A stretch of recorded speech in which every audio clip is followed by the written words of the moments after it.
पुणे विमानतळाच्या नव्या टर्मिनलचं आज उद्घाटन होणार आहे। पंतप्रधान नरेंद्र मोदींच्या हस्ते ऑनलाईन उद्घाटन करणार असून त्यानंतर 4 ते 6 आठवडे सुरक्षा चाचण्या पूर्ण केल्यानंतर नव्या टर्मिनलवरून उड्डाण सुरू करण्यात येणार आहे।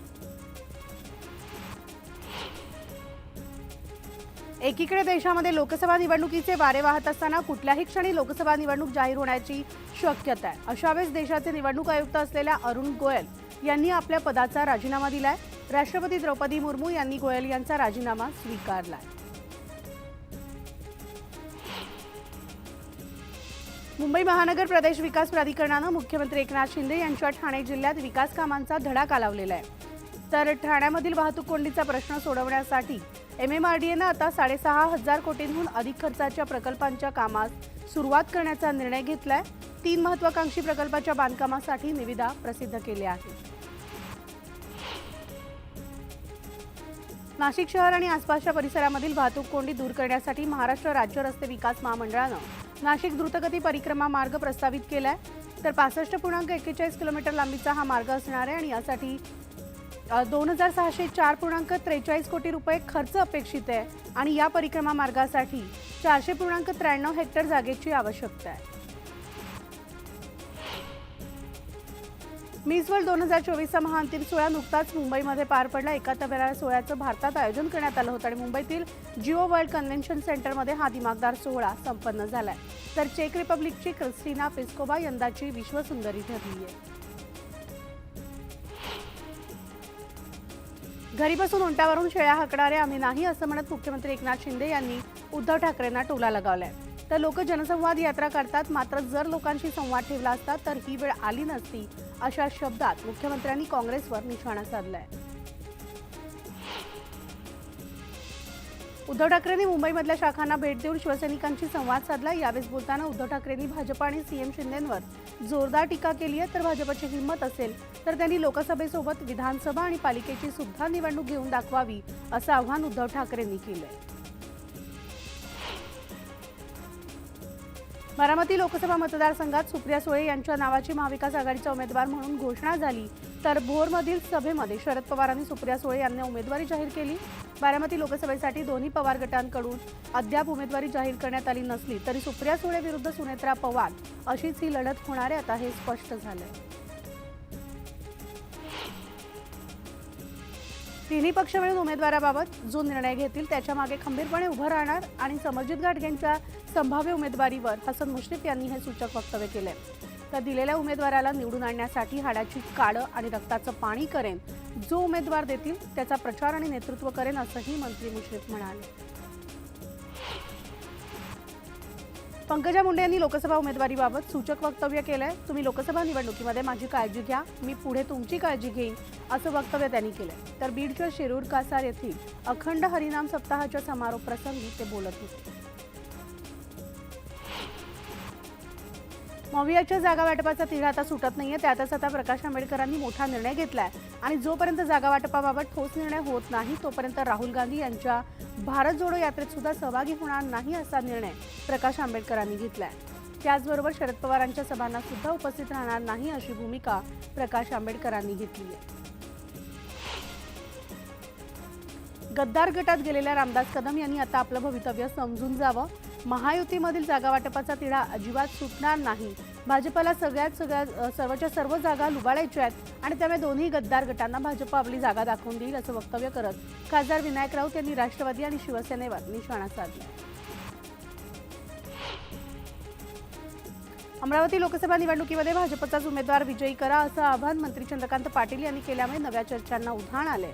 तर अमरावतीमध्ये खासदार नवनीत राणा युतीच्या उमेदवार असण्याची शक्यता वर्तवली जात असताना चंद्रकांत पाटलांनी केलेल्या वक्तव्यानं चर्चांना उधाण आले। लोकसभा निवडणुकीसंदर्भात चंद्रकांत पाटलांनी कार्यकर्त्यांची बैठक घेतली, यावेळी पाटलांनी हे वक्तव्य केले। शिवसेना नेते रामदास कदम आणि राष्ट्रवादीचे खासदार सुनील तटकरे यांनी एकाच गाडीतून प्रवास केला। दरम्यान रायगड लोकसभा मतदारसंघातून युतीचे पुढील उमेदवार सुनील तटकरे असतील असं सूचक वक्तव्य रामदास कदम यांनी केलं। युती असूनही स्थानिक भाजप नेत्यांकडून शिवसेना आमदारांना संपवण्याचं काम सुरू असल्याचा गंभीर आरोप शिवसेना नेते रामदास कदम यांनी केला आहे। दापोलीमध्ये झालेल्या सभेमध्ये कदम यांनी जोरदार प्रहार केला।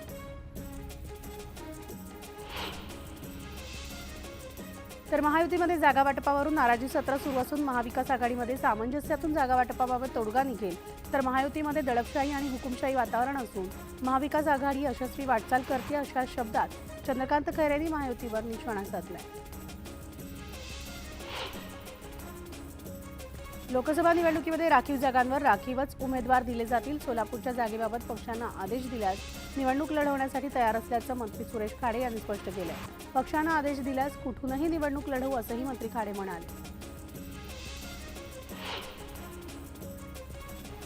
विधान परिषदेचे विरोधी पक्षनेते अंबादास दानवेंनी संभाजीनगरच्या शिवभोजन केंद्राला भेट दिली आहे। यावेळी दानवे आणि आमदार उदयसिंग राजपूत यांनी शिवभोजन केंद्रामध्ये जेवणाचा आस्वाद घेतलाय। दरम्यान राज्य सरकारकडून शिवभोजन केंद्राकडे दुर्लक्ष करण्यात येते असा आरोप दानवेंनी केला।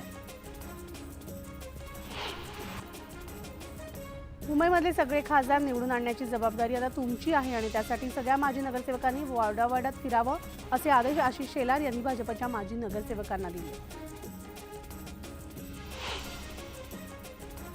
केंद्र सरकारच्या चुकीच्या धोरणामुळे कांदा उत्पादकांचं नुकसान होतं असा आरोप खासदार सुप्रिया सुळेंनी केलाय आणि जोपर्यंत शेतकऱ्याला न्याय मिळत नाही तोपर्यंत स्वस्त बसणार नाही असा देखील इशारा सुप्रिया सुळे यांनी दिलाय।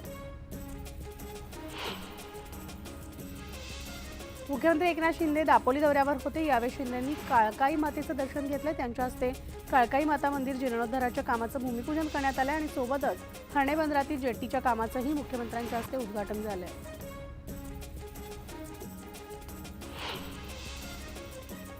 तर कोयना धरणामधील शिवसागर जलाशयामधील मुवाळे येथे जलपर्यटन प्रकल्पाच्या मुख्यमंत्र्यांच्या हस्ते शुभारंभ झाला। या गोड्या पाण्यामधील देशातला पहिलाच जलपर्यटन प्रकल्प असून या प्रकल्पामुळे मोठ्या प्रमाणात रोजगार उपलब्ध होणार असल्याचं मुख्यमंत्र्यांनी स्पष्ट केलंय। मुंबईमधील घाटकोपरमधील शिवसेना शाखेचं उद्घाटन भाजपचे मंत्री मंगलप्रभात लोढा यांच्या हस्ते पार पडलंय। तर या शाखेच्या उद्घाटनासाठी खुद्द मुख्यमंत्री एकनाथ शिंदे येणार होते, मात्र मुख्यमंत्री शिंदे यांचा मुंबईमधील घाटकोपरचा दौरा रद्द झाला। त्यामुळे मंत्री मंगलप्रभात लोढा यांच्या हस्ते या शाखेचं उद्घाटन करण्यात आलं। साईबाबा संस्थानचे माजी अध्यक्ष आणि कोपरगावचे राष्ट्रवादीचे आमदार आशुतोष काळे यांनी साईबाबा संस्थानच्या विश्वस्तांना सुप्रीम कोर्टामधील याचिका मागे घ्यावी यासाठी दबाव आणला जात असून याचिका मागे घेतली नाही तर ईडी मागे लावू अशी धमकी दिल्याचा आरोप माजी विश्वस्तांनी केला। मालेगाव महापालिका प्रशासनानं केलेली करवाढ ही रद्द करण्यात यावी या मागणीसाठी विधायक संघर्ष समितीच्या वतीनं महात्मा गांधींच्या पुतळ्याजवळ धरणे आंदोलन करत निदर्शनं करण्यात आली आहेत। यावेळी पालिका प्रशासनाविरोधात जोरदार घोषणाबाजी करण्यात आली आहे। बुलढाणा जिल्ह्यामधील मेहकर शहरासह तालुक्यामध्ये मोठ्या प्रमाणात अवैध धंदे सुरू आहेत आणि त्याचा परिणाम समाजमनावर होत असून पोलीस प्रशासनानं हे अवैध धंदे तात्काळ बंद करावेत या मागणीचं निवेदन स्थानिक महिलांकडून पोलीस अधीक्षकांना देण्यात आलं। नांदेड शहराला पाणीपुरवठा करणाऱ्या विष्णुपुरी धरणामध्ये सध्या 25% पाणीसाठा शिल्लक आहे। त्यामुळे आता आगामी काळामध्ये शहरामध्ये पाणी टंचाई निर्माण होण्याची शक्यता आहे। दरम्यान येत्या आठवड्यात पाणी कपातीचा निर्णय घेतला जाण्याची शक्यता आहे आणि त्यामुळे आता पालिका प्रशासनाकडून पाणी जपून वापरण्याचं आवाहन करण्यात आलं।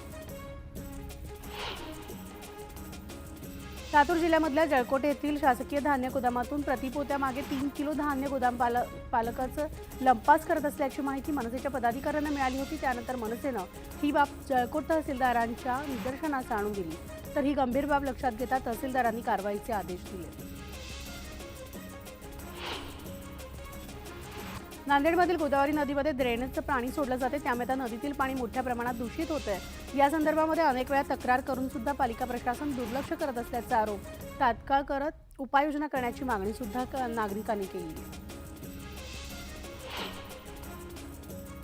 महाराष्ट्र शासन क्रीडा विभागाच्या वतीनं लातूरच्या उदगीर शहरामधील तालुका क्रीडा संकुलावर स्वर्गीय काशावा जाधव चषक राज्यस्तरीय कुस्ती स्पर्धेचं आयोजन करण्यात आलं आणि 9 ते 12 मार्च दरम्यान ही कुस्ती स्पर्धा पार पडणार असून उदगीर शहरातून ढोल ताशांच्या गजरात कुस्तीपटूंची भव्य मिरवणूक काढण्यात आली। मुंबईमधल्या शिवाजी पार्क इथल्या रहिवाशांनी मतदानावर बहिष्कार घालण्याचा इशारा दिलाय। सतत उडणाऱ्या धुळीमुळे परिसरामधील रहिवासी आता त्रस्त झालेत। या धुळीवरून कायमस्वरूपी उपाय काढला गेला नाही तर थेट मतदानावर बहिष्कार घालण्याचा इशारा देण्यात आला। नांदेडमध्ये गर्दीच्या ठिकाणी महिलांच्या गळ्यामधील सोन्याचे दागिने चोरी करणाऱ्या टोळीचा स्थानिक गुन्हे शाखेने पर्दाफाश केला। पोलिसांकडून एका महिलेसह 4 जणांना अटक करण्यात आली असून 6,46,000चा मुद्देमाल जप्त करण्यात आला।